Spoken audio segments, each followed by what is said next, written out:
Hello दोस्तों, स्वागत है आपका फिर एक बार टीएस स्टडी पॉइंट में।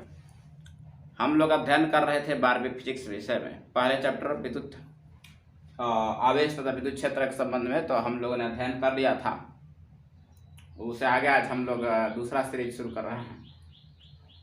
उसका नाम है दोस्तों आवेश से संबंधित जितनी बातें हम लोग पढ़ रहे थे उससे आगे हम लोग पढ़ना है। तो उससे सीरीज को आगे बढ़ाते हुए आइए हम लोग आज अध्ययन करेंगे आवेश का संरक्षण नियम। आवेश का संरक्षण सिद्धांत। आवेश का संरक्षण सिद्धांत, conservation of charge. Conservation of charge, conservation of charge, conservation of charge. ये बहुत ही सिंपल नियम है दोस्तों। आवेश को न तो उत्पन्न किया जा सकता है और ना ही नष्ट किया जा सकता है। आवेश को जो हम लोग क्या कर सकते हैं तो एक वस्तु दूसरे वस्तु में ट्रांसफर कर सकता है। तो वही नियम है दोस्तों कि आवेश को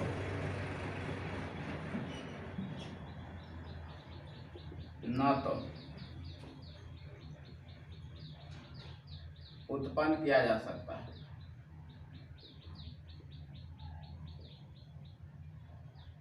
आवेश को ना तो उत्पन्न किया जा सकता है और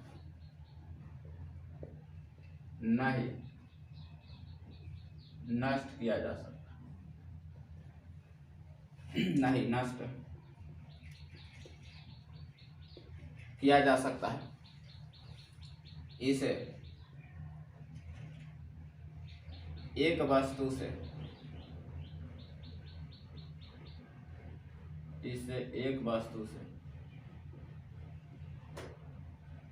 दूसरे वस्तु में, एक वस्तु दूसरे वस्तु में भेजा जा सकता है, भेजा जा सकता है। दोस्तों आपने समझ लिया होगा आवेश का संरक्षण कंजर्वेशन ऑफ चार्ज क्या होता है। तो आवेश को तो उत्पन्न किया जा सकता है और नहीं नष्ट किया जा सकता है। इसे एक वस्तु दूसरे वस्तु में हम लोग दोस्तों क्या कर सकते हैं, ट्रांसफर कर सकते हैं, यानी कि भेज सकते हैं। इसे आवेश का संरक्षण सिद्धांत कहते हैं। आइए आगे बढ़ते हैं इससे और पढ़ते हैं। एक होता है दोस्तों मूल आवेश। मूल आवेश, मूल आवेश, मूल आवेश दोस्तों क्या होता है, यानी कि इसका अर्थ होता है एलिमेंट्री चार्ज। एलिमेंट्री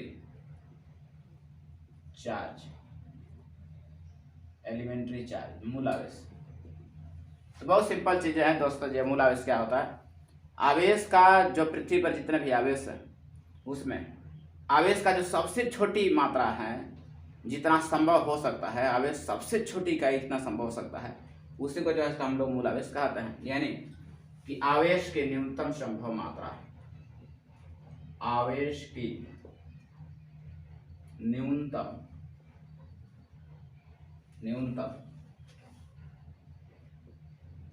संभव मात्रा, आवेश की न्यूनतम संभव मात्रा को मूल आवेश कहते हैं। मूल आवेश कहते हैं, मूल आवेश कहते हैं। आवेश का सबसे संभव न्यूनतम मात्रा कितना हो सकता है, तो सबसे छोटी इलेक्ट्रॉन पर आवेश होता है दोस्तों। सबसे कम, सबसे संभव न्यूनतम मात्रा किस पर होता है, तो इलेक्ट्रॉन का आवेश। इलेक्ट्रॉन का आवेश, आवेश सबसे छोटा आवेश होता है। सबसे छोटा आवेश होता है, आवेश होता है। कितना होता है दोस्तों, तो आप लोग ऑलरेडी जानते हैं, पहले से पढ़ाता है। इलेक्ट्रॉन पर कितना होता है, 1.6 गुणा 10⁻⁻19 गुणा। सभी लोग जानते हैं इलेक्ट्रॉन पर कितना आवेश होता है, 1.6 गुणा 10⁻19 गुलाम आवेश दोस्तों होता है। आप लोग ऑलरेडी जानते हैं। आवेश के संबंध बात है। आवेश से और संबंधित बात की जाए दोस्तों तो आवेश का गुण धर्म भी होता है। इसके दो गुण होते हैं आवेश के। आवेश का गुण, आवेश का गुण, merits of charge, merits of charge. आवेश का दो गुण होता है, मेरिट्स ऑफ चार्ज। तो पहला होता है दोस्तों समान आवेश, समान आवेश एक दूसरे को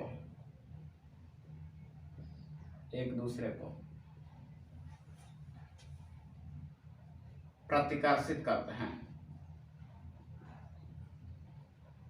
प्रतिकर्षित करते हैं, यानी कि रिपल्स करते हैं।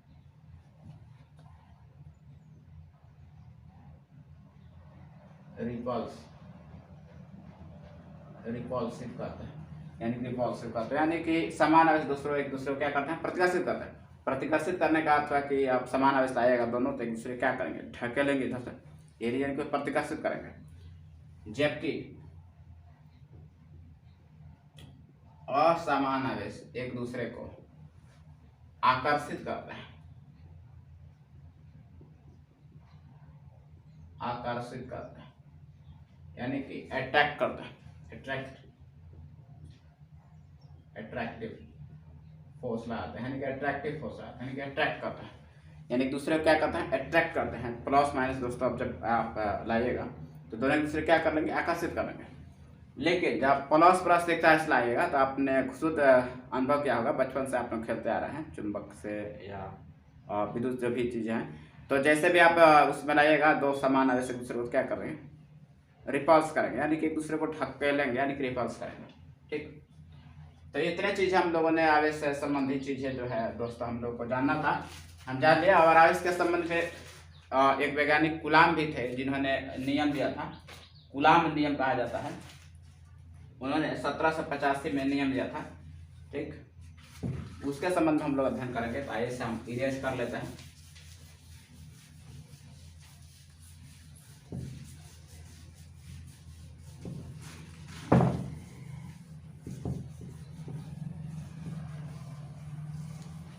इरेज हमने इसको कर लिया।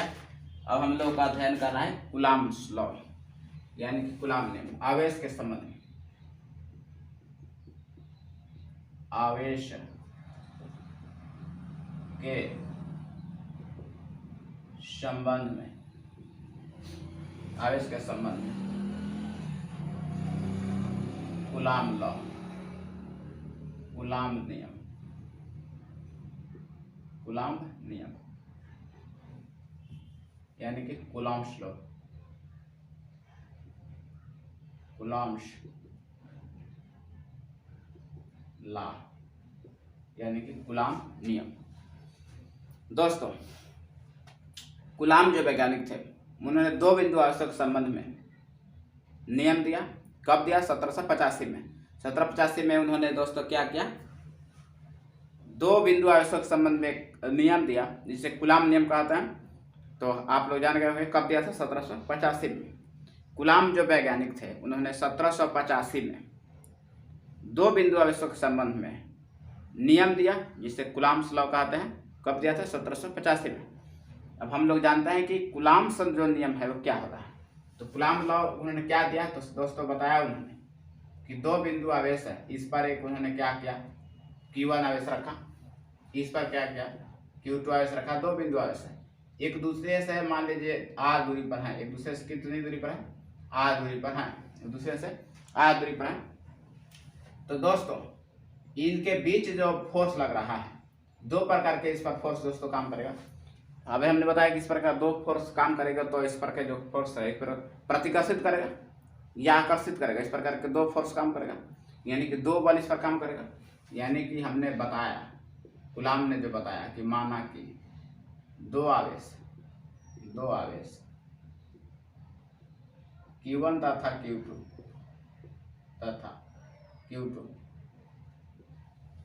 Q1 तथा Q2 एक दूसरे से r दूरी पर है,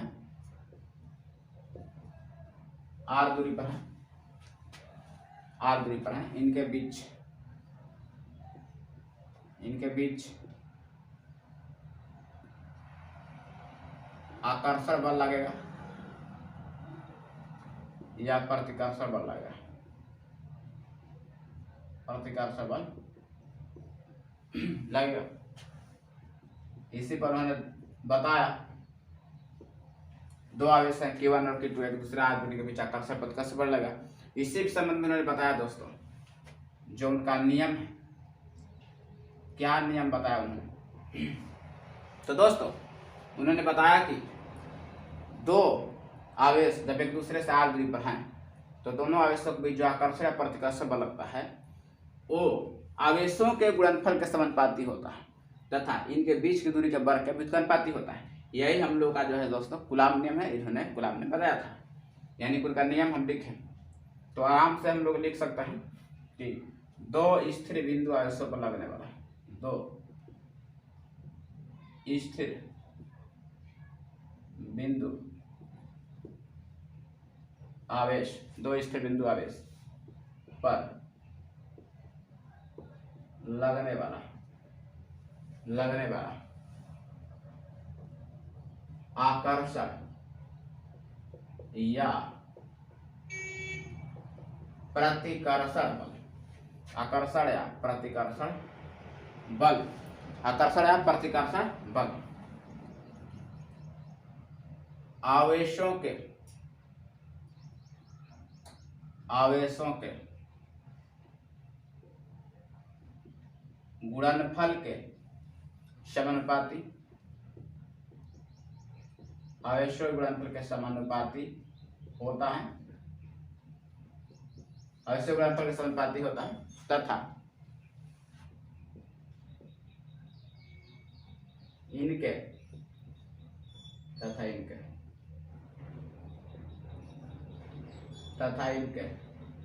बीच की दूरी के वर्ग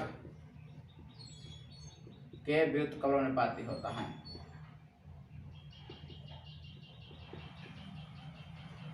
व्युत्क्रमानुपाती होता है। यही दोस्तों कूलॉम ने नियम दिया था, पढ़ लीजिए एक बार फिर से। दो स्थिर बिंदु आवेश पर लगने वाला आकर्षण या प्रतिकर्षण बल आवेशों के गुणनफल के समानुपाती होता है, इनके बीच की दूरी के वर्ग के व्युत्क्रमानुपाती होता है। इस ध्यान से आप लोग चलेंगे इस पर। तो यहाँ कूलॉम नियम सब चल रहा है।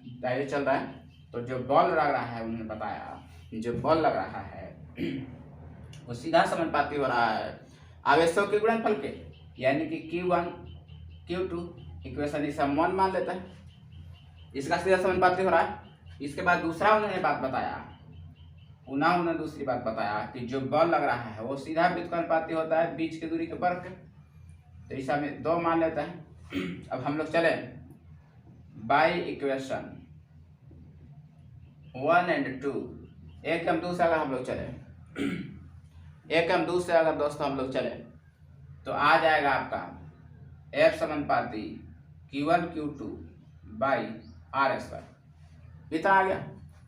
लेकिन जो फोर्स लग रहा है दोस्तों वो अब जो है फोर्स किस माध्यम में लग रहा है उस पर डिपेंड करता है। तो अगर हम हवा के लिए चले, अगर हम लोग हवा के लिए चलें तो इसमें जो K एक नियतांक है इसमें ऐड करेंगे, तो K नियतांक हम लोग ऐड करेंगे Q1 Q2 by R square, where जहां K is a constant, K यह क्या है कांस्टेंट, K क्या है कांस्टेंट है। तो कांस्टेंट जो है K तो अलग अलग होता है, हवा के लिए इसका K का वैल्यू अलग होता है। तो इसे जो माध्यम पर डिपेंड करता है K का वैल्यू कितना है। तो दोस्तों K बराबर हम लोग 1/4 पाई एप्सिलॉन नॉट रखेंगे, 1/4 एप्सिलॉन नॉट रखेंगे। तो 1/4 पाई एप्सिलॉन नॉट किसके लिए होता है, तो हवा के लिए होता है। ये हवा के लिए होता है इसका मान, यानी कि K का वैल्यू दोस्तों हवा के लिए होता है, यानी कि इसका वैल्यू होता है 9×10⁹ न्यूटन मीटर स्क्वायर प्रति कूलॉम स्क्वायर होता है। न्यूटन मीटर स्क्वायर प्रति कूलॉम स्क्वायर होता है। अगर यहाँ हम इसको मान को पुट करते हैं तो आपका हम लोग का सूत्र प्राप्त हो जाएगा F बराबर K का वैल्यू हम यहाँ पुट करेंगे तो 1/4 pi epsilon naught into Q1 Q2 by R square. तो आपका कूलॉम लिया था यही आपका कूलम्ब्स लॉ कहलाता है। एप्सिलॉन नॉट जो है माध्यम का निर्वात विद्युतशीलता कहलाता है, यानी कि एप्सिलॉन नॉट को परावैद्युतांक, एप्सिलॉन नॉट को परावैद्युतांक या निर्वात की विद्युतशीलता कहता है। निर्वात की विद्युतशीलता, निर्वात की विद्युतशीलता कहता है। एप्सिलॉन नॉट को क्या कहते हैं? निर्वात की विद्युतशीलता कहता है। अगर माध्यम हम बदल दें दोस्तों, अगर माध्यम बदल दिया जाए, अगर माध्यम दूसरा लें, यदि हम दूसरा माध्यम ले यानी कि एप्सिलॉन ले लें, तो एप्सिलॉन का वैल्यू दोस्तों हो जाएगा epsilon naught into epsilon R, epsilon naught into epsilon R, ठीक। तो यहाँ एप्सिलॉन आर जो वैल्यू हम दोस्तों निकालें, तो epsilon R equal to epsilon बटा एप्सिलॉन नॉट। एप्सिलॉन नॉट क्या है? निर्वात की विद्युतशीलता।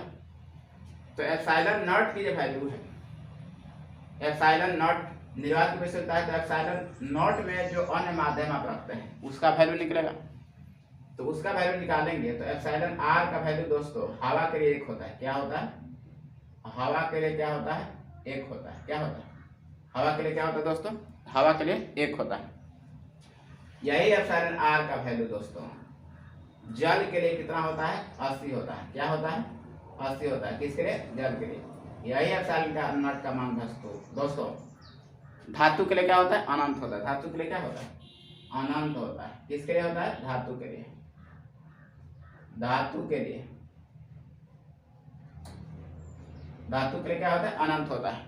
दोस्तों इस बार जो एग्जाम हुआ था, जो आपका 2021 BSc बोर्ड एग्जाम हुआ था, उसमें से केवल इतना ही जगह से 10 नंबर का प्रश्न पूछा था। आप लोग स्वयं में उठा करके देख सकते हैं, ठीक। अब आइए हम इससे आगे बढ़ते हैं। आप लोग समझ गए हैं कि फिर अगर समझ में नहीं आया तो मैं बता दे रहा हूँ कि आवेश के समय कूलम्ब ने नियम कब दिया था। तो दोस्तों 1785 में दिया था। कब दिया था? 1785 में। किसके लिए दिया था? 2 बिंदु आवेश के लिए दिया था।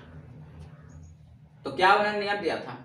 2 स्थिर बिंदु आवेश पर लगने वाला आकर्षण या प्रतिकर्षण बल आवेशों गुणनफल के समानुपाती होता है तथा इनके बीच की दूरी के वर्ग के व्युत्क्रमानुपाती होता है। तो ये देखिए, जो बल लग रहा है आवेशों गुणनफल के समानुपाती होता है तथा बल जो लग रहा है इनके बीच की दूरी के वर्ग के व्युत्क्रमानुपाती होता है। एक एवं दूसरा हम हल करें तो F समानुपात Q1 Q2/r यहाँ जो है नियतांक जो है यहाँ जोड़ेंगे। किस लिए जोड़ेंगे? तो समानुपात जब भी हम हटाते हैं तो वहाँ एक नियतांक ऐड करते हैं। तो K यहाँ नियतांक है भैया, K इज अ कांस्टेंट, यानी K क्या है? एक नियतांक। K का वैल्यू जो है क्या होता है दोस्तों? तो 1/4πε0 इंटू 1/4πε0 बराबर होता है 9×10⁹ न्यूटन मीटर स्क्वायर प्रति कूलम्ब स्क्वायर होता है। यहाँ पुट करेंगे तो आपका कूलम्ब्स लॉ है, ठीक। एप्सिलॉन नॉट का को जो है दोस्तों क्या कहते हैं? परावैद्युतांक का निर्वात की विद्युतशीलता कहता है। अगर माध्यम दूसरा लें, मान लीजिए अगर हम दूसरा माध्यम इस्तेमाल कर रहे हैं, दूसरा माध्यम ले रहे हैं, माध्यम दूसरा लेते हैं, तो एप्सिलॉन क्या हो जाएगा यहाँ पर? तो एप्सिलॉन माध्यम दूसरा एप्सिलॉन बराबर एप्सिलॉन × एप्सिलॉन नॉट निकलता है। तो अगर मान लीजिए दूसरे माध्यम जो हमने एप्सिलॉन आर दिया, एप्सिलॉन आर का वैल्यू निकालना होता है, एप्सिलॉन एप्सिलॉन नॉट से भाग देना पड़ता है।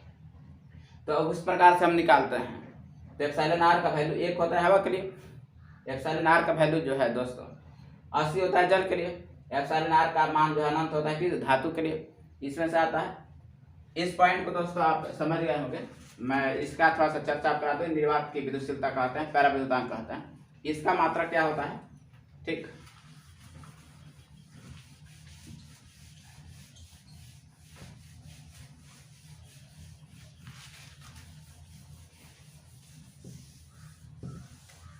तो देख लीजिए, एप्सिलॉन नॉट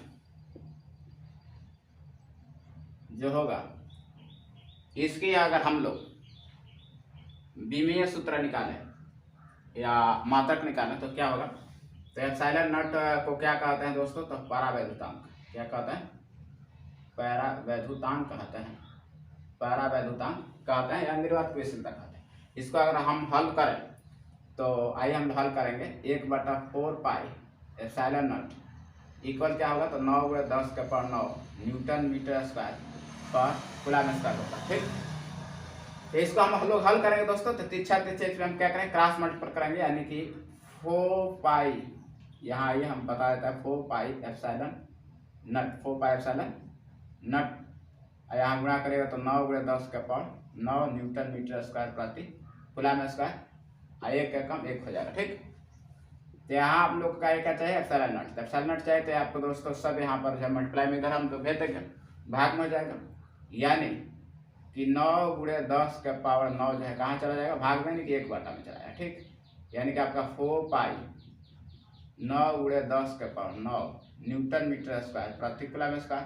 ठीक, तो इसको हम क्या करेंगे दोस्तों, इसको हल करेंगे, हल करने पर हमारे सामने जो निकल के आएगा, ठीक, वो निकल के आ जाएगा दोस्तों 8.85 गुणे 10 का पावर -12। ठीक, कूलम स्क्वायर कहाँ चल जाएगा, ऊपर जाएगा, कूलम स्क्वायर प्रति न्यूटन मीटर स्क्वायर, इतना हम लोग को दोस्तों प्राप्त हो जाएगा, जिसका वैल्यू जो होता है एप्सिलॉन का वैल्यू कितना होता है दोस्तों 8.85 गुणे 10 कूलम स्क्वायर प्रति न्यूटन मीटर स्क्वायर, जो कि बहुत ही जरूरी है, आप लोग इसको 100% जो है याद रखिएगा। ठीक, अगर इसके हम बीमा की बात करें दोस्तों, इसके बीमा क्या होगी, यानी कि एप्सिलॉन नट की बीमा क्या होगी, इसकी बीमा की बात करें तो बीमा अगर निकालें दोस्तों तो हम लोग यहाँ से निकालेंगे, जैसे आपका दिया है coulomb square newton metre square, coulomb square newton metre square. Coulomb क्या होता है दोस्तों, तो कूलम यानी कि आवेश होता है, आवेश का मात्रा क्या, बीमा क्या होती है तो 80 होती है। ठीक, न्यूटन किसका बात होता है, बल का, तो बल की बीमा क्या होती है तो MLT-2 होती है ना। अब मीटर, मीटर यानी कि विस्थापन, मीटर, मीटर स्क्वायर यानी कि L स्क्वायर। इसको हम हल करें तो हल करें दोस्तों तो सबसे पहले m जो है लिखेंगे तो m के ऊपर -1 हो जाएगा, L यहाँ देखिए दोस्तों 2 1 यह है आपका 3, तो ऊपर करेंगे तो माइनस में हो जाएगा, t यहाँ जो है माइनस में है, ऊपर दोस्तों करेंगे तो -3 हो जाएगा, a जो है ऊपर है। ठीक, तो हम लोग सामने आ गया m इनवर्स L माइनस से कूलम स्क्वायर लिखा है, यानी कि a और t दो डबल होगा, तो देख लीजिए मिस्टेक हुआ था, थोड़ा सा हम सुधार कराए थे, a यहाँ पर हो जाएगा a स्क्वायर। ठीक, t यहाँ पर 2 यहाँ पर कितना हो जाएगा 4 हो जाएगा, क्या हो जाएगा 4 हो जाएगा दोस्तों, प्लस में हो जाएगा। ठीक, देख लीजिए फिर एक बार हम आपको रिवाइज करा देते हैं किस प्रकार से आ रहा है। देखिए इसकी बीमा क्या होगा, coulomb square newton metre square, coulomb यानी कि आपका कूलम कितना होते हैं 80 स्क्वायर है, 2 बार हम लिख रहे हैं। ठीक, न्यूटन, न्यूटन का MLT-2। ठीक, मीटर यानी कि विस्थापन यानी कि L स्क्वायर। ठीक, a यहाँ पर 2 है दोस्तों तो a स्क्वायर, ठीक है, t यहाँ 2 है, t माइनस पे ऊपर हम करेंगे तो 2 और 2 क्या हो जाएगा 4 हो जाएगा, L यहाँ पर 2 1 3 ऊपर करेंगे इतना हो जाएगा, m ऊपर करेंगे माइनस में हो जाएगा, इनवर्स हो जाएगा। तो आपका जो है दोस्तों ये आज का इसकी बीमा आ गई। ठीक, आशा है कि आप लोग समझ आ रहा होगा। आज के वीडियो में इतना ही, मिलते हैं नेक्स्ट वीडियो में, तब तक के लिए धन्यवाद, देखते रहिए। ओके।